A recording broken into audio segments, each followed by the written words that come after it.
Bienvenue à Baguette Records, je suis le luthier. Non, stop maintenant, stop. Oui, non, en fait, c'est assez simple, comme vous le savez, nous vivons dans un pays en récession. L'économie va mal. Et en plus de ça, l'industrie musicale va très mal aussi. Du coup, pour arrondir les fins de mois, je suis obligé de multiplier les emplois. C'est ce qui nous amène aujourd'hui ici, toujours à mon comptoir, mais pas exactement pour les mêmes raisons. Cette nouvelle émission sera dédiée aux sujets plus techniques et moins culturels. Au menu cours de guitare, astuces plutôt, parce que des cours de guitare où on vous explique comment faire un mi sur internet, il y en a déjà des tas et je vais pas vous le refaire. Si, je te jure, tu peux essayer sur Google de le taper, tu vas trouver. Mais si vous voulez des chaînes géniales à ce niveau-là, vous avez ces deux-là. Je mettrai les liens aussi dans la description. Et peut-être aussi des astuces concernant l'enregistrement en home studio et d'autres trucs comme ça, histoire à la fois d'apprendre des choses et de comprendre peut-être un peu mieux ce que l'on écoute. Et là, certains d'entre vous se disent « Moi je joue pas d'instrument et j'ai pas envie d'apprendre, alors j'ai pas vraiment un grand intérêt à regarder ces vidéos. » Mais détrompez-vous, tous les sujets ne seront pas hyper techniques et peuvent toujours être utiles pour affûter votre écoute. Et en plus, je vais faire plein de blagues hyper marrantes, vous verrez, si. Et avant de rentrer dans le vif du sujet, je vous invite dans ce premier épisode qui sera consacré à vous présenter la guitare électrique, son histoire, sa particularité et comment la préparer à des nuits de folie. Ce qu'il faut savoir en premier lieu, c'est que la gratte est un instrument plutôt vieux. Si ça devait être du vin, laisse-moi te dire qu'il te coûterait plutôt cher. Ça fait que pas mal de monde a déjà eu l'opportunité d'en jouer dans l'histoire, dont Jimi Hendrix et des petits Chinois, ce qui réduit à néant tous tes espoirs de devenir le meilleur guitariste de tous les temps. Néanmoins, c'est un instrument qui permet assez facilement l'expression artistique et qui est démocratique. Ce qui nous amène à un petit cours d'histoire. Alors je vous passe toute la partie Moyen-Âge avec les luttes et Louis XIV, d'ailleurs petit clin d'œil aux copains de Breakfast in Backstage qui ont réalisé un top des gratteux fort intéressant, pour passer directement à son usage moderne et à Orville Gibson, ou plutôt son employé Lloyd Loar, à qui nous devons la guitare électrique. C'est en 1936 avec le modèle des ES 150, qui sont des guitares hyper sexy, que Gibson va bouleverser le monde musical. Enfin, pas tout à fait. Les modèles qui vont vraiment secouer le XXe siècle, ce sont les solid body de Fender.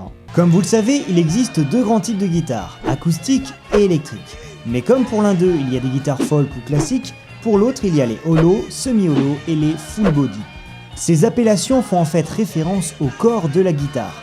Les hollow ont des caisses profondes et sont les plus semblables à leurs homologues sèches, les semi-hollow ont des caisses moins profondes, et les solid body sont totalement opaques. En gros, c'est juste une planche avec des micros collés dessus.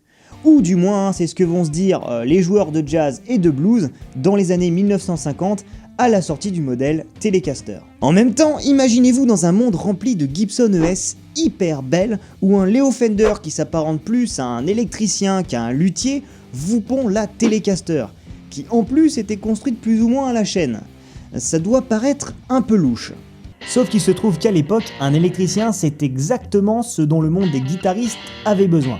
En plus, son modèle de solid body a l'avantage d'être pas trop cher et résistant. D'ailleurs, pour l'anecdote, il paraîtrait que les employés de Fender, pour tester sa solidité, avaient placé un modèle entre deux chaises pendant que l'un d'eux se tenait dessus, pour voir quand est-ce qu'elle casserait. Sauf qu'elle a pas cassé. Et ouais, les rockstars doivent vraiment pas y aller avec le dos de la cuillère pour les exploser sur scène. Du coup, les artistes de country, principalement dans un premier temps, vont se l'arracher pour son son claquant. Et afin de faire concurrence à Fender, Gibson va faire appel à un des luthiers les plus cool de l'histoire, Lester William Paul, alias Les Paul, qui va concevoir en 1932 le fameux modèle qui porte son nom. Mais malgré la compétition grandissante dans le monde des guitares électriques dès les années 60 avec des marques comme Epiphone ou Gretsch, et plus tard des modèles comme la Gibson SG ou la Flying V, c'est Fender qui va régner sur le XXe siècle avec la Fender Stratocaster. Vous expliquer le phénomène serait tout bonnement impossible, alors je vais demander au moi du futur d'effectuer le travail fastidieux de vous montrer quelques petites photos qui sont tout à fait révélatrices du poids de la chose. Bon, alors solid body, holo, on a compris. Mais qu'est-ce qu'on va retrouver exactement sur une guitare électrique? Ces joyeux instruments sont constitués d'un corps, d'un manche et d'une tête. La partie la plus stylée étant bien sûr la tête, qui peut revêtir énormément de formes avec plein de variantes qui donnent une personnalité à votre instrument, malgré le fait qu'elles ne servent simplement qu'à contenir les clés qui servent à accorder le tout. Vient ensuite le manche, séparé par la tête par ce qu'on appelle le sillet, qui oriente les cordes le long de la guitare. Le manche est organisé en cases, séparées par des frettes, ce qui n'est pas toujours vrai puisqu'on peut trouver des guitares fretless. Si ça vous intéresse, vous pouvez aller voir par là. Mais bon, on trouve aussi des guitares sans tête, alors je ne vais pas m'arrêter sur chaque anomalie. Sachez par contre que personne ne sait pourquoi les marqueurs sont placés là où ils sont placés, c'est-à-dire que même Gibson n'a pas de réponse à ça. Il y a des suppositions mais aucune certitude. Alors si tu penses avoir la solution, donne-la dans les commentaires. En attendant, on passe à la partie la plus riche, le corps. Alors le plus essentiel si l'on est ici, c'est le chevalet, puisque c'est par lui que passent les cordes et c'est aussi par lui que vous allez devoir les faire passer pour les équiper sur votre guitare. Alors le chevalet peut être équipé d'un vibrato, cette barre là, qui revêt lui aussi plusieurs formes et qui sert à modifier la tonalité d'une note en baissant la pression exercée sur ces dernières. Alors le seul inconvénient de cet accessoire étant que trop utilisé, il peut désaccorder. Ce qui peut être arrangé par l'utilisation d'un vibrato spécial, le Floyd Rose. Ce qui n'a rien à voir avec Pink Floyd, qui a comme particularité, en plus de permettre de tendre les cordes, d'aller de pair avec des systèmes de blocage placés au chevalet et sur le sillet pour éviter la perte du mi la ré sol si mi. D'ailleurs, si votre guitare en est équipée, accordez-la depuis le chevalet, faites pas de conneries. Viennent ensuite les micros, ou le micro, ça dépend de votre modèle de guitare. Sachez simplement qu'il existe deux types de micros. Les simples bobinages, qui renvoient un son plus direct et versatile, et les doubles bobinages, les humbuckers, qui renvoient un son plus chaud et contrôlé. Alors là encore, on peut aussi faire travailler deux simples bobinages ensemble pour simuler un humbucker ou demander à ta grand-mère d'imiter le son d'une guitare en rut, mais on va pas s'arrêter sur tout et n'importe quoi. Ce qu'il faut savoir, c'est que l'endroit où est placé votre micro, ça, c'est important. Plus votre micro est près du manche, plus le son est grave et inversement. Le tout étant modulable grâce au bouton qui se trouve ici. Le sélecteur de micro, dont la fonction paraît relativement évidente, les ou les pas de boutons de tonalité, et le bouton de volume. Alors bien sûr, vous avez aussi le port d'entrée de votre câble jack, l'embout pour la courroie et sûrement d'autres trucs dont je ne vais pas vous parler ici, mais je pense qu'on est paré. Mais avant d'en avoir complètement terminé, parlons un peu préparation. Parce que déjà, une guitare, ça se nettoie, chose que vous pouvez faire avec des produits du quotidien. Mais si vous voulez des informations plus complètes à ce sujet-là, je vous invite à aller sur cette vidéo, dont le lien est lui aussi dans la description. C'est la folie. Pour pouvoir jouer, il faut aussi une guitare accordée. Et donc, des cordes. Il en existe plusieurs compositions. En nylon pour les guitares classiques, en boyau, ce que Keith Richards adore, ou en métal pour les guitares acoustiques, et en nickel ou acier pour les guitares électriques. Et plusieurs types en fonction du tirant, ce qui en gros se traduit par la dureté et le diamètre de la corde, allant de ultralight jusqu'à heavy ou même jazz medium, mais là au pire, si vous êtes un fifou à ce point-là, arrêtez la guitare et mettez-vous à la basse.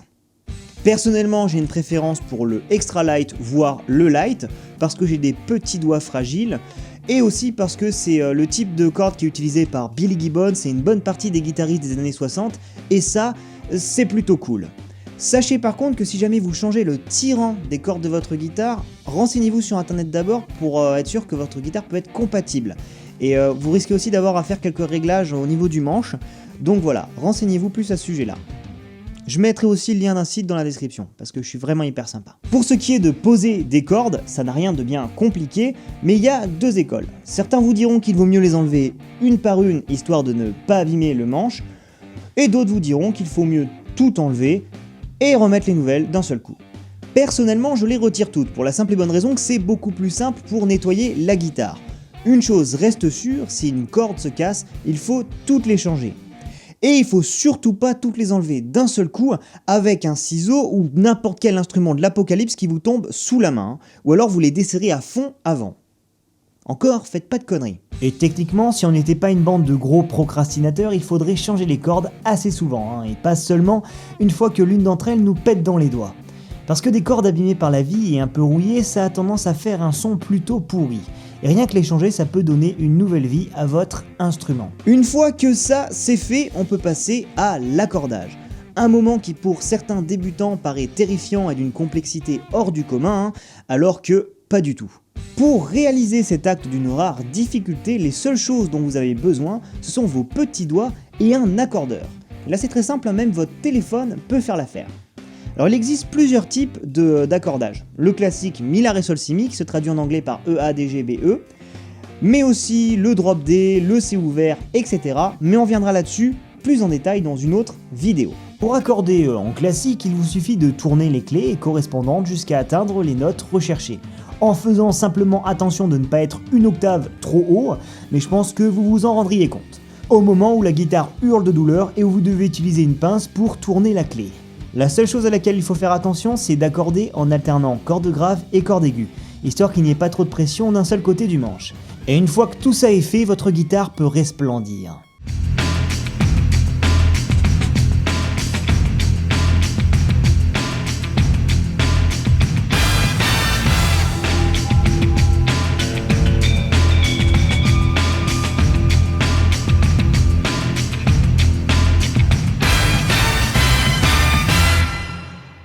Et voilà, on est paré. Nous voilà armés pour arpenter cette longue route qui nous attend, pleine de frustration et de douleur. Et aussi de joie, de créativité et de sentiments d'extrême satisfaction. Oui, bon. Dans la prochaine vidéo, on va rentrer directement dans le lard et voir comment commencer à faire du bruit. En attendant, n'oubliez pas que vous pouvez me rejoindre sur les réseaux sociaux qui vont apparaître dans le générique de fin et dont les liens sont aussi dans la description, ça fait qu'il doit y avoir énormément de liens. Partagez la vidéo parce que c'est le meilleur moyen d'aider la chaîne, vraiment. Et me dire ce que vous avez pensé de ce nouveau format dans les commentaires, si vous l'avez aimé, si vous pensez qu'il y a des choses à améliorer, si vous avez hâte de voir la suite, ou si vous voulez que je brûle en enfer. Sur ce, générique.